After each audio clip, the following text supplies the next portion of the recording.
good girl and good little boy. Santa's a great big bundle of joy when he's coming down the chimney down. When he's coming down the chimney down. He'll have a big fat pack upon his back, and lots of goodies for you and for me. So leave a peppermint stick for old Saint Nick hanging on the Christmas tree. It's the holiday season, The holiday season. so whoop-dee-doo and dickory-dock, don't forget to hang up your sock, 'cause just exactly at 12 o'clock he'll be coming down the chimney down. He'll be coming down the chimney down. He'll have a big fat pack upon his back, and lots of goodies for you and for me. So leave a peppermint stick for old Saint Nick hanging on a Christmas tree. It's the holiday season, The holiday season. so whoop-dee-doo and dickory-dock, don't forget to hang up your sock, 'cause just exactly at 12 o'clock he'll be coming down the chimney, coming down the chimney, coming down the chimney down. Happy holiday. Happy holiday, Happy holiday. happy holiday, while the merry bells keep ringing. Happy holiday to you. Happy holiday. Happy holiday. Happy holiday. Support for the community programming of WSKB is provided by Westfield Bank. For more than 160 years, Westfield Bank has been an important community presence and commercial leader in the Pioneer Valley. With convenient full banking services in Westfield, West Springfield, East Longmeadow, Agawam, Feeding Hills, Springfield, Southwick, as well as Enfield and Granby, Connecticut, visit us on the web at westfieldbank.org. We thank the generosity of our underwriters. For more information, please contact the Westfield State Foundation at 413-572-8646. Discussions of local politics, events, happenings, and miscellany potpourri. Ken's Den, Tuesday, 8 to 10. Live from the campus of Westfield State University, this is 89.5 FM, WSKB, Westfield.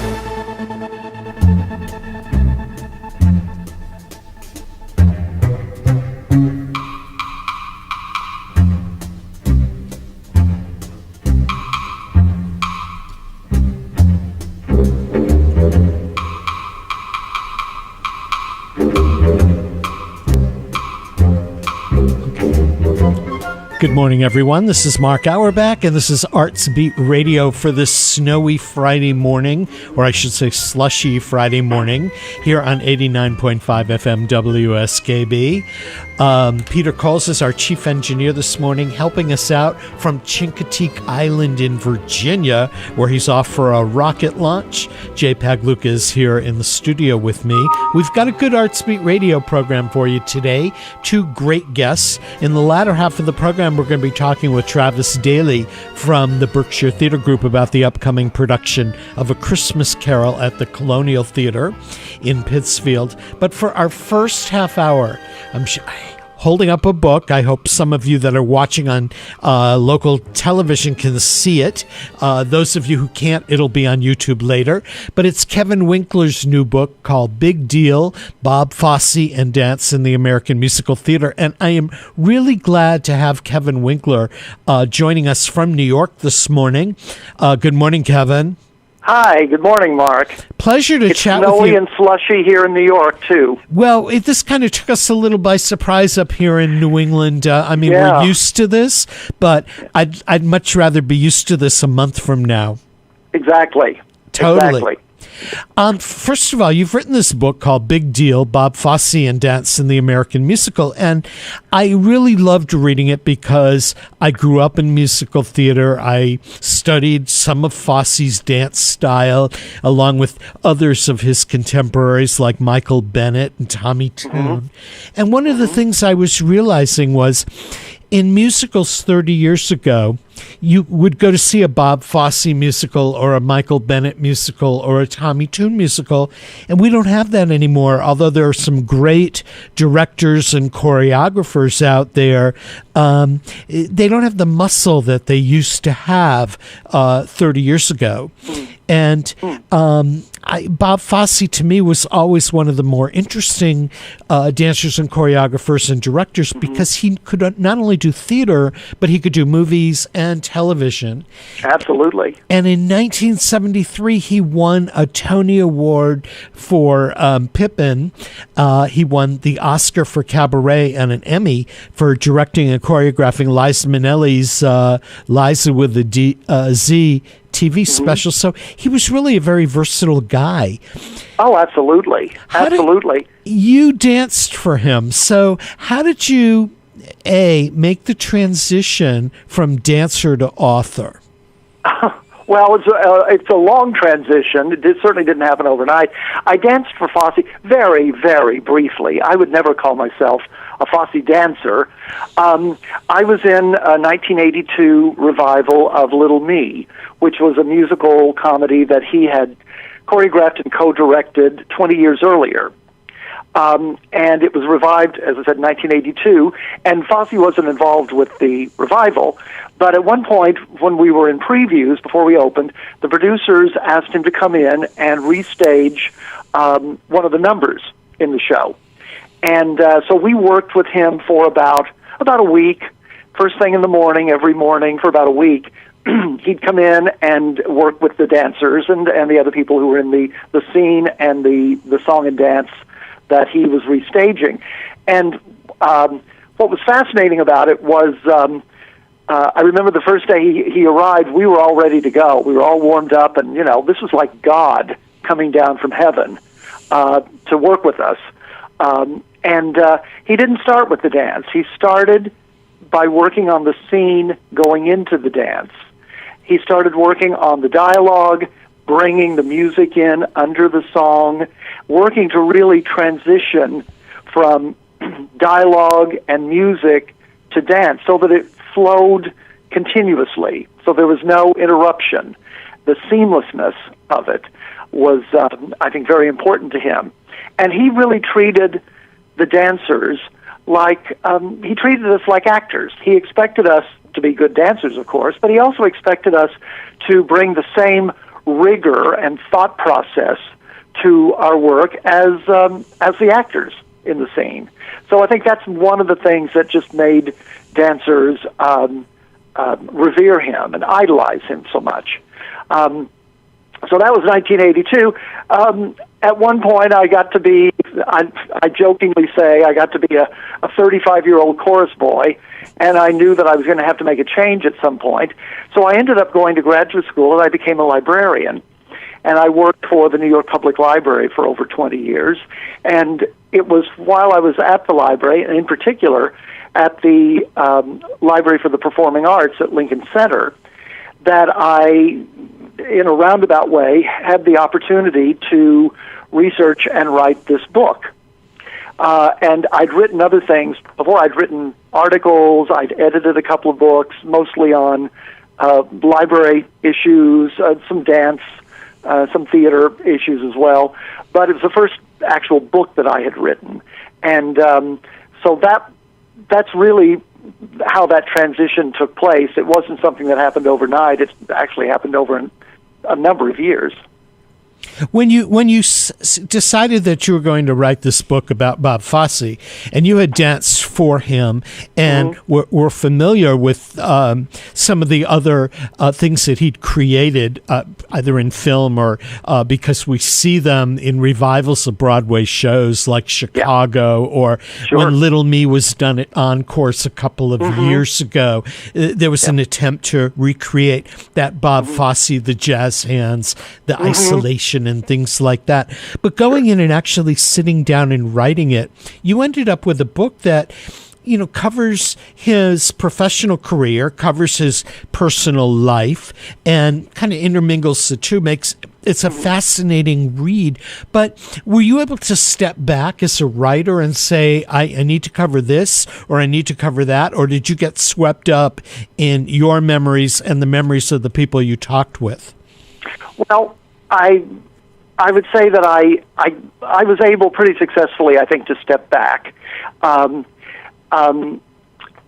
I've always loved his work. I've always been crazy about his work. I don't know any dancer who doesn't love his work. And I'd always read everything I could get my hands on about him. And of course, there's been a lot written about him over the years. There have been books and articles and a documentary, and of course, he even did his own autobiographical film. I was going to say, All That Jazz, the movie is so autobiographical. Oh, yes, definitely. So I felt I was very much steeped in an understanding of him and his work. One of the things that always disappointed me in just about everything I'd read about him was that there tended to be an emphasis on the sensational aspects of his personal life. His affairs, drug taking, so forth and so on. And just when they got to what I consider the good stuff, really digging in and analyzing his work, they tended to either back off or discuss it in a very superficial manner. So when I got the opportunity to write the book, I came across a quote from Gwen Verdon, who was Fosse's wife, longtime wife and collaborator, where she was talking about Fosse working on his first film, the movie version of Sweet Charity. And she said he kept saying that he wanted to make the camera one of the dancers, and he wanted to bring the camera inside the dance. He used that expression, I want to get inside the dance. And it was kind of a light bulb going off over my head moment. And I thought, I'm going to take that as a kind of mission statement for the book, and to see if I can get inside the dance and understand the kind of Swiss watch precision that he brought to all of his work, to look at those dances within the context of the shows or the films they were created for, and then in a broader context, look at them through in the context of his larger career, and also look at the people and the experiences that influenced him, and on the other end of that, look at the people that he has influenced over the last X number of years. So I thought if I could do that and make it entertaining to read, that would be something new and something that someone else had not done before in examining his life and career. There was an article in the New York Times last week. There was a revival of a chorus line. Was done as a gala for City Center. And they were talking about how Bob Avian, who had been Michael Bennett's associate, and Bayard Lee, who was in the original company of a chorus line, were teaching the Michael Bennett style to a whole group of young dancers.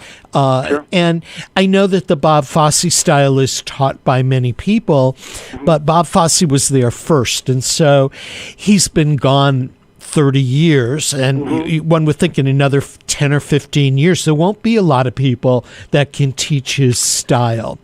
Yeah. Aren't a lot of these musicals, the stage musicals, recorded for the New York Public Library? Yes, in fact, they're recorded for the particular branch that I used to work for. Part of the New York Public Library for the Performing Arts, they have a unit called the Theater on Film and Tape Archive, or TOFT, as we call it.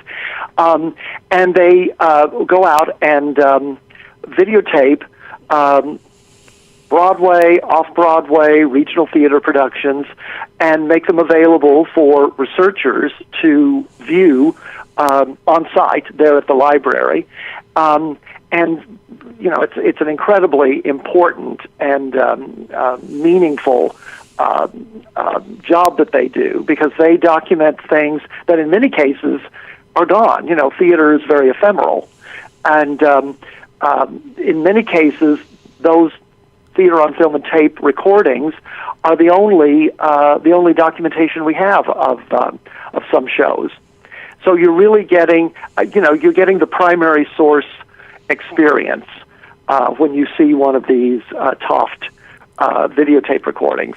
Do you think that Bob Fosse's work 20 years from now or 30 years from now will be appreciated as much as it is at the moment?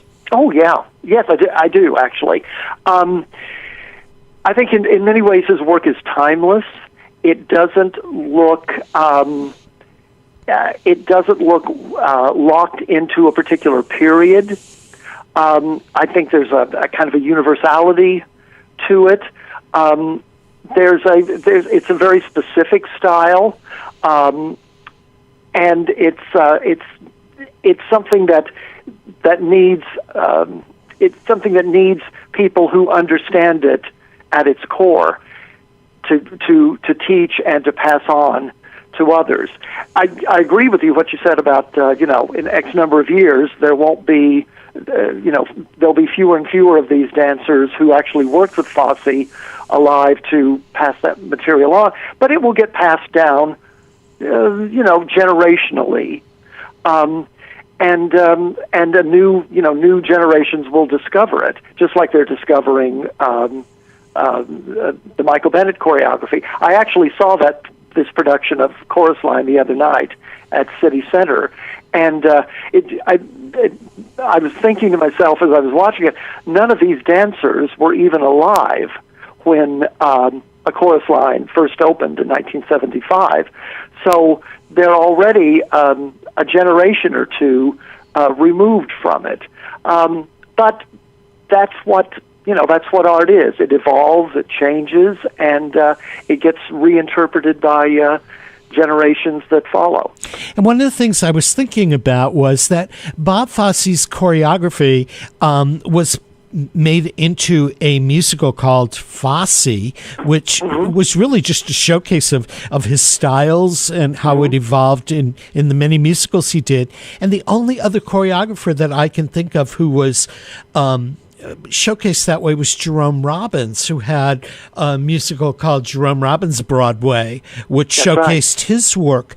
Are there any choreographers today do you think will emerge as the Michael Bennetts or the Jerome Robbins or the Bob Fosses of our generation? Sure. Of course, it's a different time. It's a different era. There are different economic constraints that are operating in the Broadway sphere. But there are certainly very talented choreographers and directors. I'm thinking of Andy Blankenbuehler, who has won 3 Tony Awards. He choreographed Hamilton, the hit of the century, perhaps. He's got a very distinctive style all his own that he's able to adapt to a variety of settings and time periods.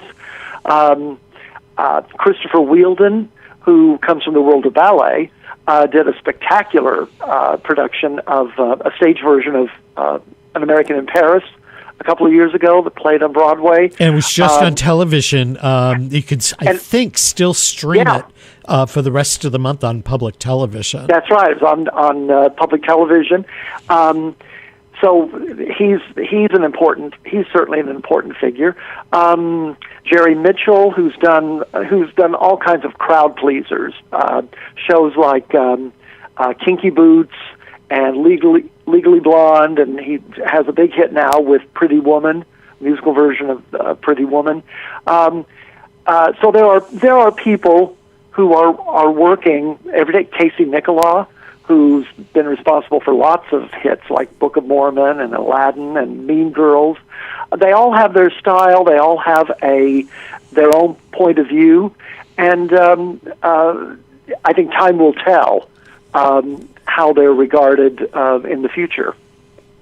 But there's certainly very talented people working today.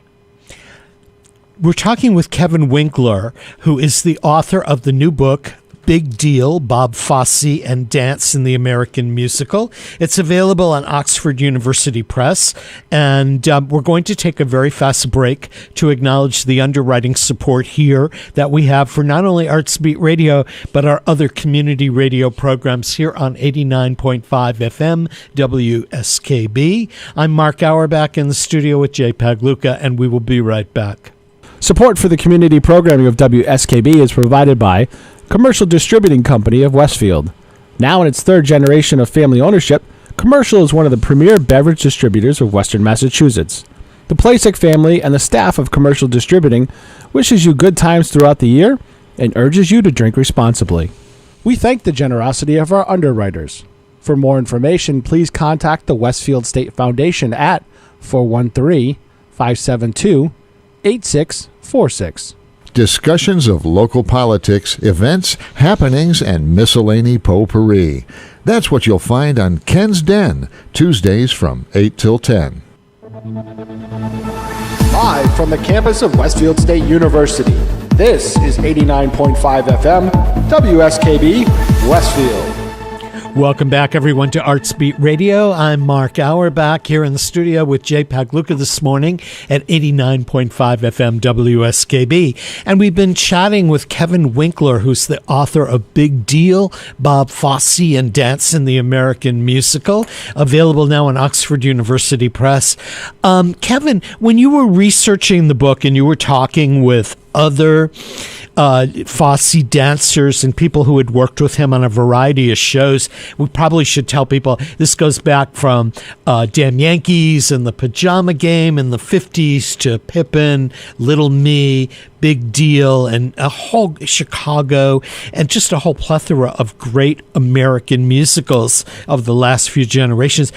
Did you meet people or did you discover anything new about Fosse that you did not know, either personally from working with him or through hearsay, as you were talking with people about the book? Yes. I'm glad you asked me that. I think one of the things that was surprising about working on the book, and maybe it shouldn't have been so surprising, was if I had to use one word after I finished the book, if I had to use one word to describe Fosse, I think it would be decent. He was a really decent person. He was honest, loyal to his friends. He loved dancers, and he treated them well. He was tough, of course, but he treated them well. And when I used his personal papers and business records are down at the Library of Congress. Well, I used those, and then when I spoke to dancers who'd worked for him, there were story after story of kindnesses that he had extended to dancers, making opportunities for them, promoting them for other jobs, encouraging them to expand their skills. One of my favorite stories, and it's in the book. One of my favorite stories was a story that a dancer told me about the show Pippin, which ran for several years in the 70s. At one point, he was the dance captain for the show, and one of the women from the show left. I guess she got another job or something, and so they had an audition, a replacement call to replace this female dancer, and he said it was just like that opening scene in All That Jazz. It was a stage full of people all competing for just one job. And he said, we worked all day, we danced, they sang, they read from the script, so forth. And at the end of the day, he said there were two women who were the finalists. And he said one was obviously the better of the two. And he said, I was surprised when Fosse said, no, I'm going to hire the other woman. And he said, why? And he said, I was watching her when she got ready to sing. I didn't like the way she treated the piano player.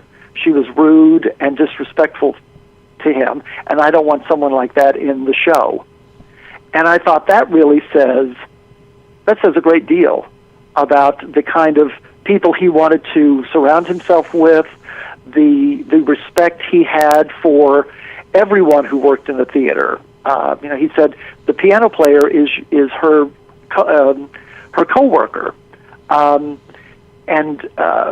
he expected respectful behavior from everyone. And as I was talking to dancers and I was reading through his papers at the library, that came out very clearly about what a kind of decent, straight shooter he was in his professional life. If you were going to recommend to somebody that they go to YouTube, for example, and they look at one piece of Bob Fosse's work, is there one piece of choreography that resonates the most to you, having danced for him and researched all of these shows that he did? Oh my God, that's like the most impossible question. But I'll take a stab at it. Actually, can I give you a couple? Let me give you a couple. You can give me as many as you like. Okay, let me give you a couple. Certainly, I would start with "Who's Got the Pain" from the movie version of Damn Yankees. It's a duo number, a kind of mambo number that is danced by Gwen Verdon, the star of the original Broadway show and the star of the movie, and she's dancing with Bob Fosse himself. So you really get the essence of that style that was in his body, that was in her body, and that's just the purest essence of Fosse. I would also look at Rich Man's Frug from the movie version of Sweet Charity, which is a brilliant number. It's a pure dance number that can actually be taken out of the show and done as a standalone number. It's not really a book number, but it's a wonderful standalone number that's funny and witty and smart and just unlike anything you'll see. And then the last thing I would encourage someone to look at is the number that I call the last great Fosse number, and that was "Beat Me Daddy, 8 to the Bar" from his last show, Big Deal, which was not a hit. It was actually a big flop. But this is one of the best numbers, one of the greatest numbers he ever choreographed. And it was near the end of his career. He died a year later.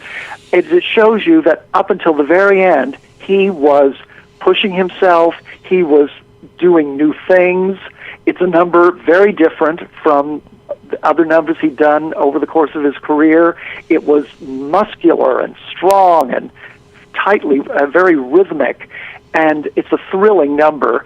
And to me, it's very moving to see him create at such a high level, really up until the very end of his career. Can I add one to it? I watched a staging of Pippin that had been filmed late in the national tour, and William Catt, the great American hero, is in it, and Cheetah Rivera. But there's that one number in it where it's a song, "Glory, Glory," where there's a trio. The Manson Trio. The Manson Trio. And that, to me, is probably 3 or 4 minutes of the most exciting dance I've ever seen. Yes, so that would be my fourth choice. Yes, indeed, that's the essence of Fosse. It's pure Fosse, and it's brilliant if you see the whole thing. I think the whole thing is on YouTube, the whole production. But if you see the whole number, you see where the Manson Trio comes in the middle of that number, it's a beautiful kind of standalone piece that actually is an integral part of that entire number. It's brilliant. And, Fosse was known for his trios, those tight trios that he did in virtually every show, and that's maybe my favorite of all the trio numbers of his. But I actually think he was a fantastic cinematographer and director, because when you look at the movie version of Cabaret with Liza Minnelli and Michael York and all, and the way he transformed it from what the stage musical had been and reinvented it, there is some dance in it, but actually his ability to make a movie move was fabulous. Absolutely. He had a wonderful sense of how to edit a film. And someone once coined the term Fosse time to describe his editing style for his film. He didn't edit the films himself, but he worked very closely with film editors. He could layer movement and layer movement into the book scenes, the dramatic scenes, so that a number might be interrupted by a scene from a book scene, a non-musical scene, and then go back into the song or dance moment. And so it almost gave you a kind of continuous movement throughout the film. And Cabaret, I think Cabaret it's about as close to a perfect film as you can get. It's a film that has no fat on it. It's lean and astringent and moves so beautifully. That's one of his greatest works, I think. I would totally agree. Now that you've written this book, and the book came out earlier this year, so you've had a little time since it came out. Do you think you'll tackle another book about musical theater and dance, or do you have other books in mind that you'd like to do? I do. I've got something I'm at the very, very beginning of working on. I tend to be kind of superstitious and not like to talk about them when I'm at this stage. But I do want to do something else related to musical theater dance. Yeah, I find it really a challenge to communicate on the page something that's visual. And that was one of the great pleasures of working on the Fosse book. Was being able to describe and give a sense of what movement was like on the page. And I hope I did it well, and I'd like to do more of that. And you did include a lot of photographs, too, so people could get an idea of the people that are mentioned in the book, but also there's a couple of photos in it that really show his style. Oh, yeah. And all that. Did you get to pick those, or did somebody else? I did. I think I picked almost all of them, yeah. That's terrific. And it was great. I wanted to try to give a sense of how his style changed over the course of his career, and also pick images that maybe were new to people, that people maybe hadn't seen before. Well, we've been talking with Kevin Winkler, and thank you for joining us this morning, Kevin. Kevin is the author of Big Deal, Bob Fosse and Dance in the American Musical. It's published by Oxford University Press. You can find it online. It would make a great read for yourself if you like musical theater and dance, but it would also be a great gift book for somebody as the holiday season is coming up. Kevin, thanks for joining us. Mark, thanks so much. We're going to Bye-bye. We're going to take another break to acknowledge our underwriters. We'll be back afterwards with Travis Daly, who is directing A Christmas Carol at the Berkshire Theater Group at the Colonial Theater in Pittsfield. It opens soon, and you can't have a holiday season without it. This is Arts Beat Radio. I'm Mark Auerbach. Jay Pagluca is in the studio this morning, and we'll be right back. We thank the generosity of our underwriters. For more information, please contact the Westfield State Foundation at 413-572-8646. Friday mornings is something different on 89.5 FM. It's JP's Talk About Town. Community Radio. 89.5 WSKB. Live from the campus of Westfield State University. This is 89.5 FM, WSKB, Westfield.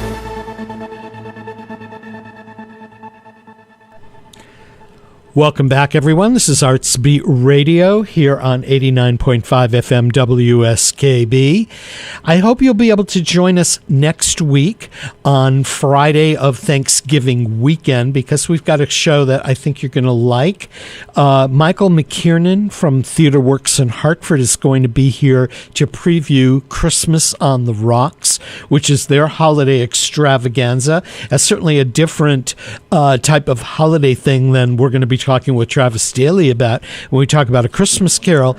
And also, we're going to be chatting with the travel writer Max Hartshorn, who has just done a book about the hill towns of Western Mass. You know, those towns like Chester, Blandford, Huntington. And we're going to talk about some of the things that you may or may not know are hidden secrets of what to do in the hill towns before you go to the Chester Theater or Seven R's concert series or the White Church in Blandford and some of those great places. So that's next Friday.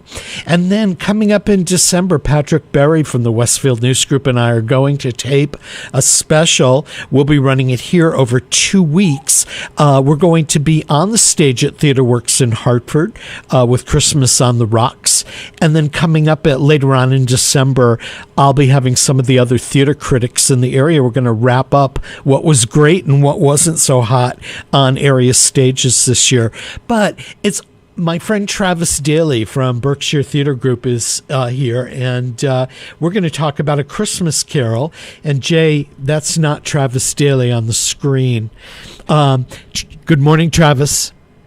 Good morning. How are you? How you doing? Did you get a little snow up there in the Berkshires?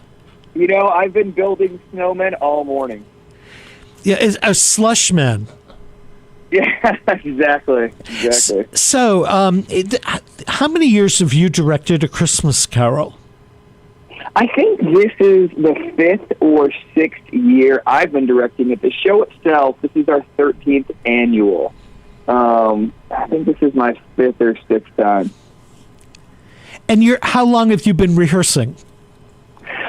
We've been rehearsing right now for just under a week. We've had, rehearsal was canceled last night because of snow, so we've had a few rehearsals and still have, a few weeks to go before we get into tech in early December. And your Scrooge is your original adapter of A Christmas Carol, correct? Yeah, Eric Hill adapted the play from the book years and years ago.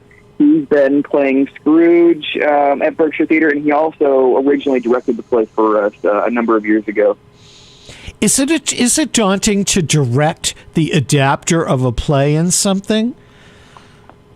He's so welcoming and open to all the possibilities for ideas.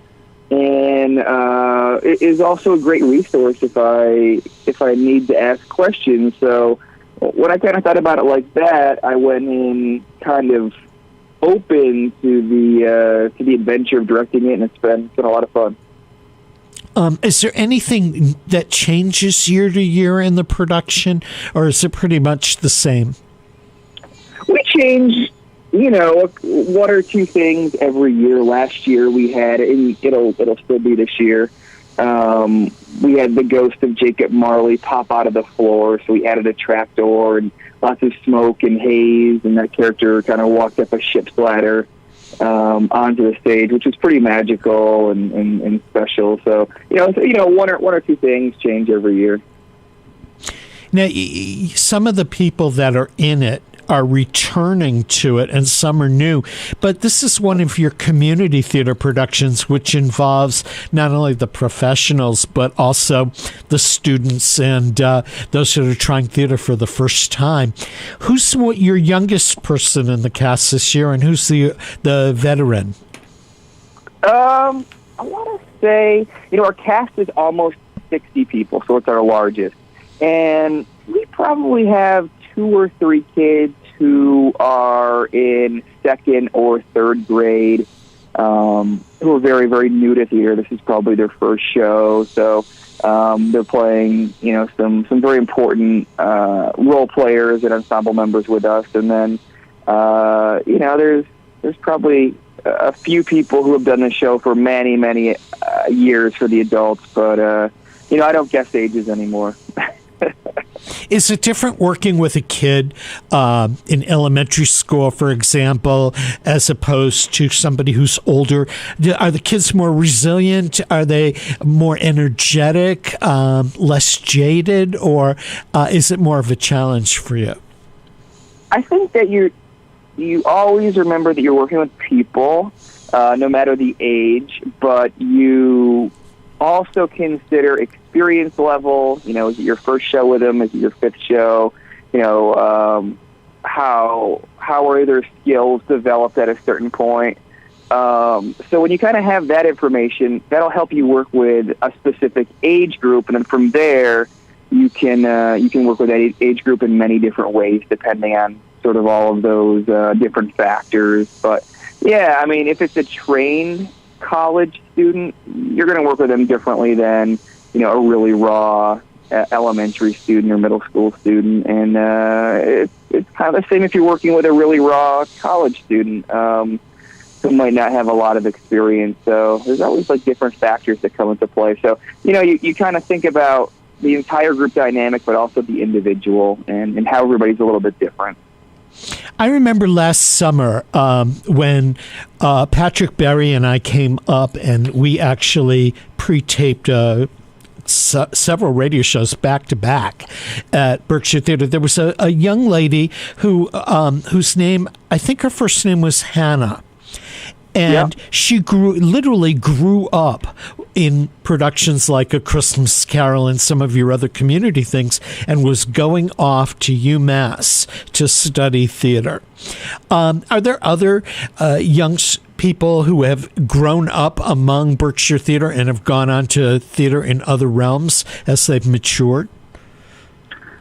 There are, yeah. Interesting enough, I just saw Hannah in a student-directed production of Lucky Stiff last weekend. That was a lot of fun at UMass. But, yeah, there are different people like Hannah who are at universities or are in different cities, pursuing theater, whether it's acting or directing, technical work, design work. I would say all of the different departments are probably covered with students I've worked with, and in the same sort of light, I can see many kids who are at that middle school age right now who I've worked with, and we've already done 10 or 15 shows together, so can't wait to see where they kind of go over the next few years.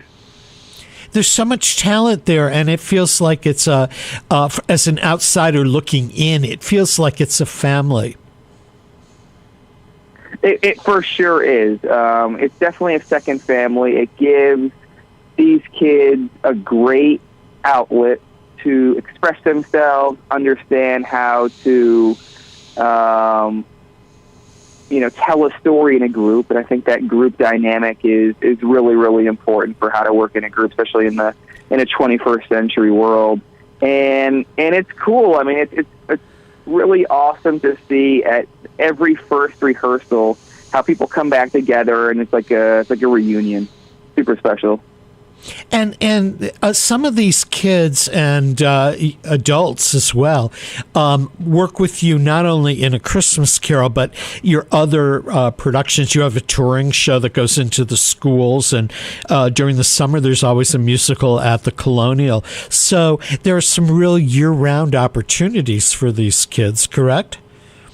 There are. It's really awesome to be able to create like that troupe sort of atmosphere where you can end up doing, 2, 3, 4 shows with somebody over the course of a year and really kind of track and see their growth and development, or count on them as a leader in the production, from the Haley Agueros to the Ralph Patillos and even some younger kids too.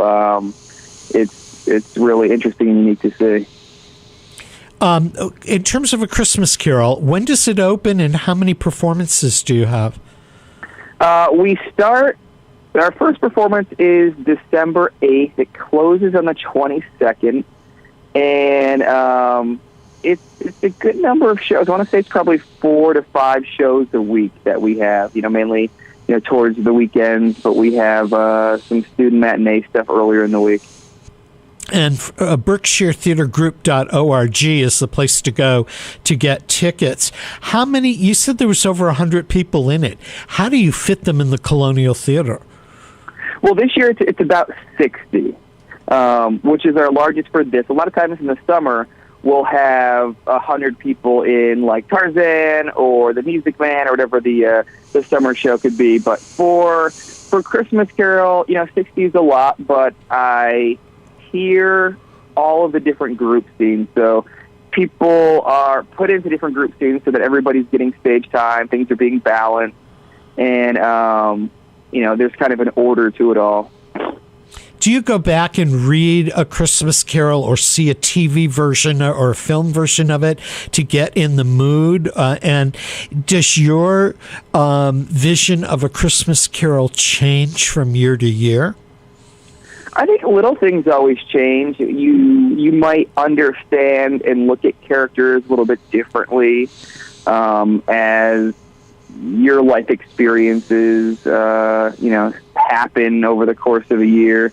And, I mean, I try to read it. I try to go back and watch the previous year's production, like a visual video of that we have. So going back to watch like the 2017 production, just to take a look at a couple of things, mainly for like the big crossover transitional moments, just for like to remember how we did stuff. But at this point, I've done it so much that some of that's just like burned into my memory. And then as far as like movies and stuff go, yeah, if something's on TV, I'll watch it if I have the time. I usually don't go out of my way to watch the movies anymore. I probably did 4 or 5 years ago, but I seem to run into the Jim Carrey version every year on TV as we get close to the holidays. How many productions of A Christmas Carol have you done over your career? So, I directed or co-directed 5 or 6. And I was an actor in the second annual, and I played a solicitor, so one of the characters asking Scrooge for money at the beginning and then running into him at the end. And I was also the ghost of Christmas Yet to Come, so I had like these, really long painter stilts that were attached to my feet, and I would, walk around with the fake hands and the giant cloak. Is there a role in Christmas Carol that would you want to be Scrooge? Never say never, but I'm pretty happy directing the show. I don't act as much anymore. I really like the directing and teaching element of it. Now, you're at Berkshire Theater Group year-round. Do you get a break at all to go see other people's work, or are you pretty much there all the time? I definitely get breaks. I definitely can go, check out stuff. A little bit more challenging in the summertime to do things because of my directing schedule, but I still find, a few times to go see stuff. I definitely try to make all the openings that we have that don't conflict with my rehearsal schedule. And then, over the course of the school year, it's a little bit less intense in the summertime. So definitely time to go see stuff or go on mini trips to New York or to Boston for plays or even for other things like sports games and stuff. Now, you've also, I'm not sure I would use the word directed, but as much as curated. There's always a performance in the spring where the various high schools in Berkshire County present an excerpt from one of the musicals that they did that year, and I think it's called Encore, something like that. Are you planning to do that again? Yeah, we're planning to do some version of Encore, and we've also added in, over the last couple of years, a student cabaret where they come and read monologues and sing songs. So we're looking to blend that into the high school performances as well to kind of have one really unique evening. Are there any kids that have been a part of this that you've kind of like discovered in the course of the Encore thing or the cabaret that you welcome into your company as well? Yeah, I want to say every year you meet a couple new kids and you say, come and audition for whatever summer show we're doing, and they end up being a pretty important part of that. Definitely happened last year and the year before that. And this was, or I guess the Christmas Carol is the finale for the 90th anniversary of Berkshire Theater Group. Is there a part of this year-long celebration that meant the most to you personally?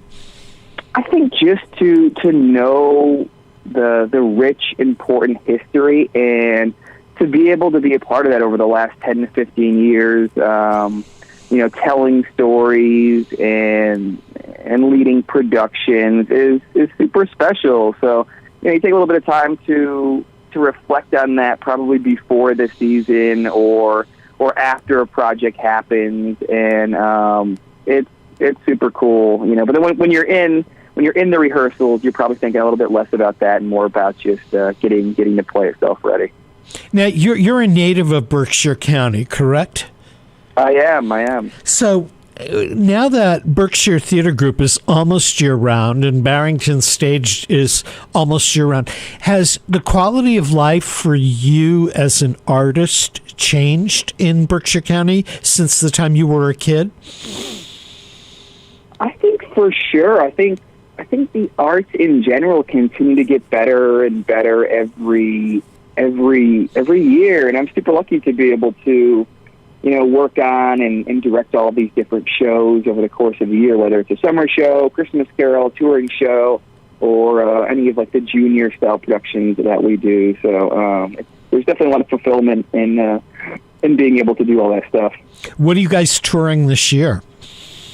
This year it's Showtime with Shakespeare, a Magic Treehouse Adventure.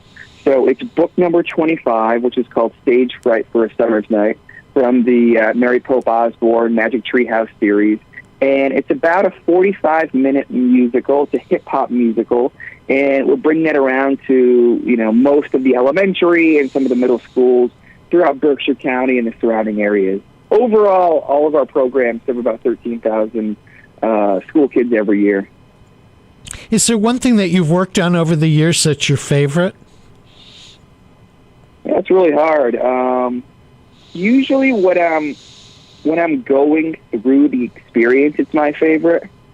And then I have a little bit of closure. If I had to look back, they're all special in their own way. I loved how we were able to pull Tarzan together. The cast of The Music Man was super special. The cast of Seussical that I did years and years ago was super special because of how many kids had kind of come up through the program and, where they were at in their development at the time. It really meant a lot. And to bring around Showtime with Shakespeare, the hip-hop musical, has been different and fun and exciting, and, they all kind of have a special place. When you take a show into the schools, do the kids get to ask questions afterwards and like little talkbacks? Yeah, we'll have, after every show, we'll have a 5 to 10 minute talk back where the actors will introduce themselves, kind of talk about, where they're from, shows they've done, stuff like that. And then, kids will ask questions from, how do you memorize your lines? How do you rehearse? Where do the sets come from? To, how old and what grade are people in? Because we do have some younger students in the show. Has anybody surprised you and knocked you out of the ballpark with a question afterwards? I think one time we got invited to somebody's birthday, which was which is a little bit surprising. Unfortunately, we had another conflict, so we couldn't attend the birthday. But it was cool to be invited to an elementary student's birthday. Well, it's too bad you couldn't have gone to that. That would have been fun, huh? I know. Yeah, maybe next time. So, going back to A Christmas Carol, once the performance run opens, you'll be doing multiple shows on a given day, correct? Yeah, I think our weekends we have 2 show days, and there may be occasional student matinee days where it ends up being a 2-show day. Are you actually there for every performance? I go to most of them, but my role is, I'm definitely not as hands-on that I was during the rehearsal and tech process. So I'm around, meeting parents, talking to families, checking in with the kids occasionally, but, definitely kind of a reduced directing role, which is, what it should be, I think. Does the show evolve over time during a run? So I guess if you were to go to see this year's Christmas Carol opening performance versus the last weekend or the last performance, will the show have changed much? How long does it take for a company like this to gel? I think it depends on the experience level and skill level of the people you have in some of the larger roles, but it'll definitely change. It'll definitely evolve. The actors should, and I'm sure will, deepen and settle into their roles. But for some of the people who've been in it year to year, I mean, they come pretty show ready. You know, the Eric Hills and the Gray Simons and Ralph Patillos who have done it, and it's kind of in their bones at this point. And you know, what's special about them is they're able to do it so many times, but keep it so fresh and sort of present every performance, so it comes across as being like an authentic moment. Do you find that people come back year after year to see A Christmas Carol? Is it like a holiday tradition for a lot of people? Yeah, I know lots of families who I'll see either, you know, within the community or at the show, and they're like, we're back, you know, we're in our seats. So, you know, some people will get the same seats every year and, you know, bring their whole family, and sometimes they're like, oh, we had to bring extra relatives this year. So it's really cool to have, you know, cast members return, but then to see, you know, audience members, and to kind of have that sort of, you know, little reunion as well. Just kind of completes the whole circle, you know. Has anybody that you've worked with gone on to bigger and better?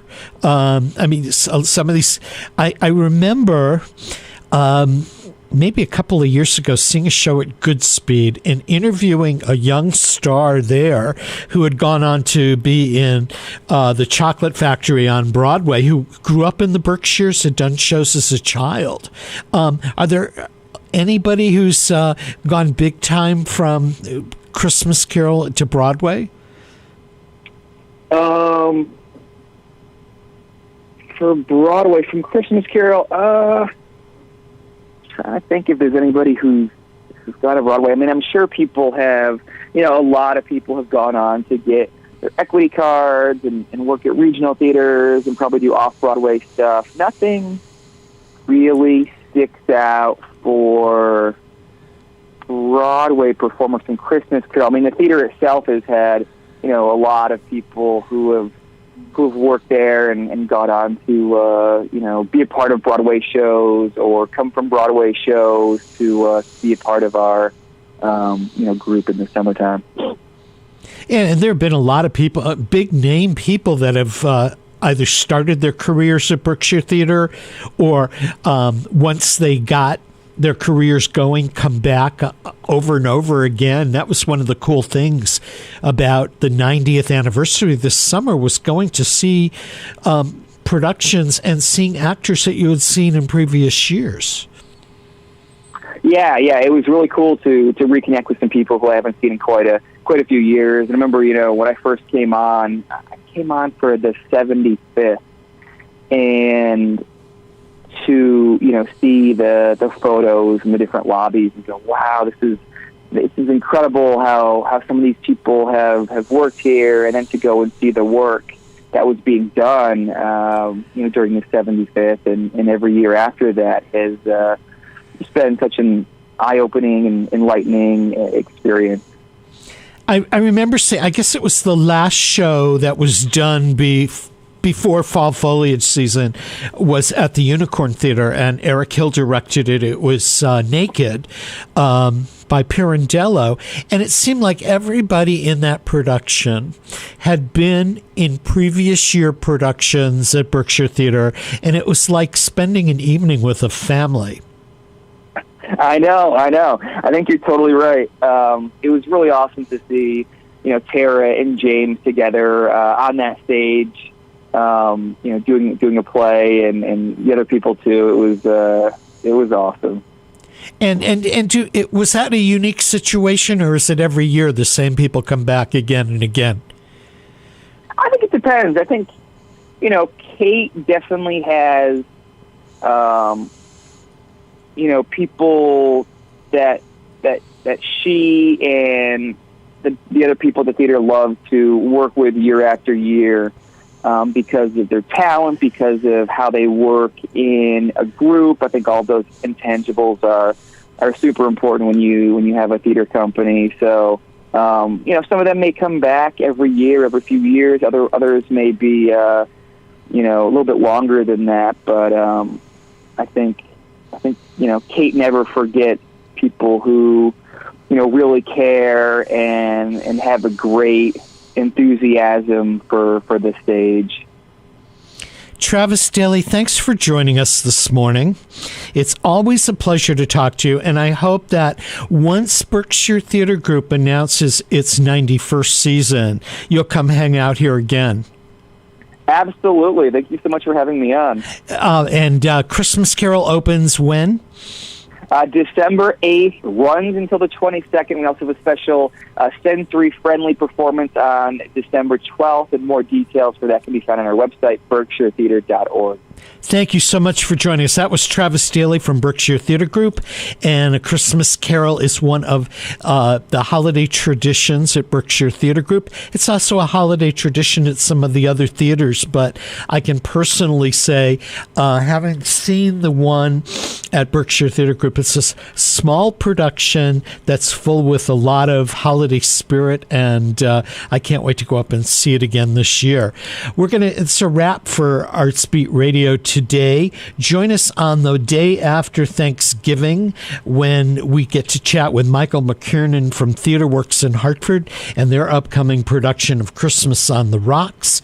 And we'll talk with Max Hartshorn, the travel writer from Go Nomad Travel, who's going to chat with us about the hill towns. We're going to leave you with a piece of music today from the musical Sweet Charity, which was a Bob Fosse show on Broadway for Gwen Verdon and in film for Shirley MacLaine. I'm Mark Auerbach with Jay Pagluca. We'll see you next week on Arts Beat Radio.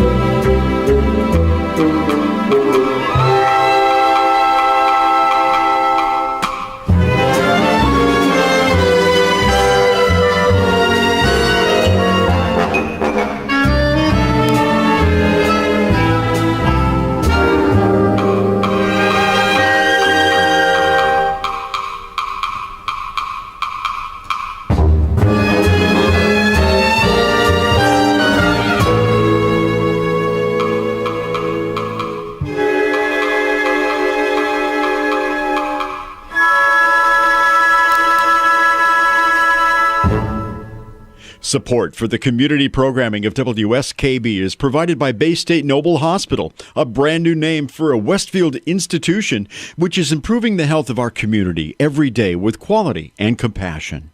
Noble Hospital and Bay State Health, better together. Support for the community programming of WSKB is provided by Westfield Bank.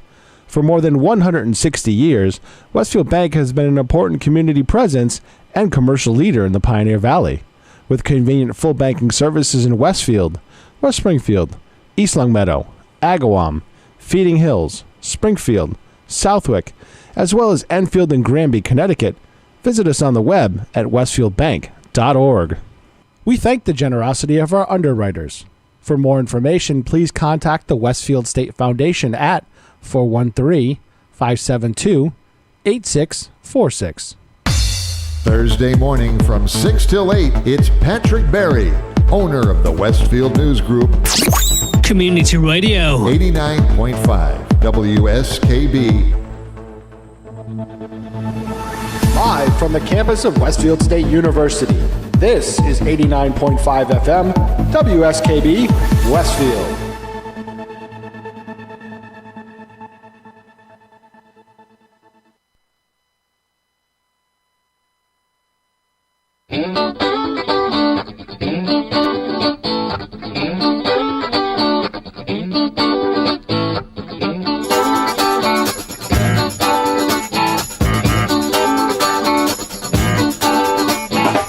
The mountain is high, the valley is low, and you're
Mississippi, she's calling my name. Catfish are jumping, that paddle wheel bumping. Black water keep rolling on past just the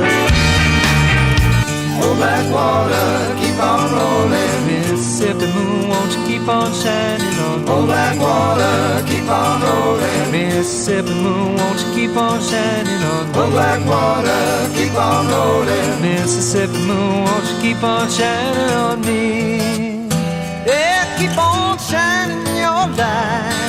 Gonna make everything great. Mama gonna make everything alright.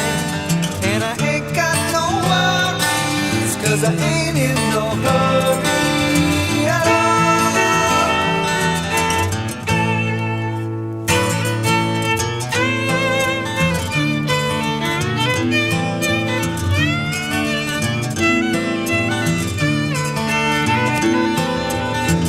Well, if it rains, I don't care. Don't make no difference to me. Just take that streetcar, let's go in uptown. Yeah, I like to hear some funky Dixieland and dance a honky tonk. And I'll be buying everybody drinks all around. Oh, black water, keep on rolling. Mississippi moon, won't you keep on shining on me? Oh, black water, keep on rolling. Mississippi moon, won't you keep on shining on me? Oh, black water, keep on rolling. Mississippi moon, won't you keep on shining on me? Keep on shining your light. Gonna make everything, everything, gonna make everything alright. And I ain't got no worries, 'cause I ain't in no hurry at all.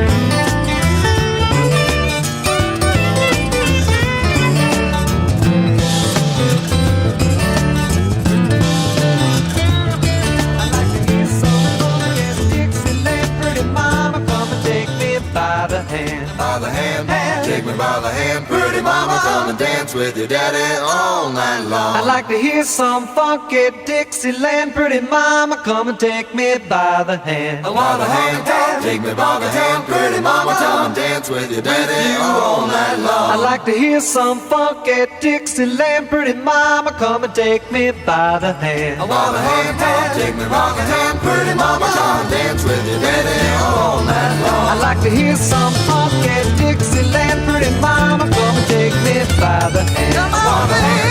Take me by the hand, pretty mama, come and dance with your daddy all night long. I'd like to hear some funky Dixieland, pretty mama, come and take me by the hand. By the hand, take me by the hand, pretty mama, come and dance with your daddy all night long. I'd like to hear some funky Dixieland, pretty mama, come and take me by the hand. By the hand, take me by the hand, pretty mama, come and dance with your daddy all night long.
last night, which is kicking me right off, cause I had that cap, so it's real small. Then find out just right now that my main squeeze went through my phone. Ooh, so I guess I'm single now. Imagine that.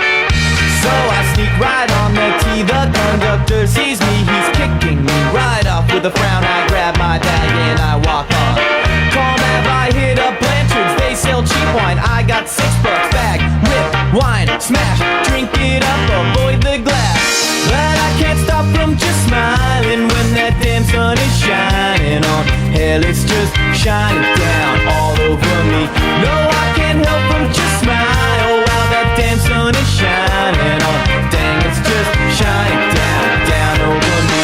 So now I call up my friend, cause his girl must be bored, cause she's been spreading rumors about me that I robbed her party, but I never had. I pull out my little Discman I bought from a crackhead down in Reno, but my mail, no, CD is all scratched up. I think it's stupid, all the people who are moaning, yeah, moaning on, while the sun is shining down on our city streets. Even all the things people say, that ain't affecting me, not when that damn sun is shining down over me. Shining down on me. Going to just never care. Going to just never care. Going to just never care about the stupid things people moan every day. Later on I meet Johnny Trouble at a bar called Shays. I spit from Charlie's. We sit outside talking about girls, how they're loons, but we like them anyway. No money for pints at the bar. We bring a backpack full of paps. Ooh. Under the table we fill our glass. So me and Johnny just sit outside, warm by that summer night, while the city stars are shining down on our street. And I can't help from just smile while those damn stars are shining down. Yeah, those stars are shining over our city streets. No, I won't be caught moaning not when light is still shining down, and me and Johnny warmed by that damn summer heat. And I can't stop from just smiling when those damn stars are shining on. Yeah, those stars are shining over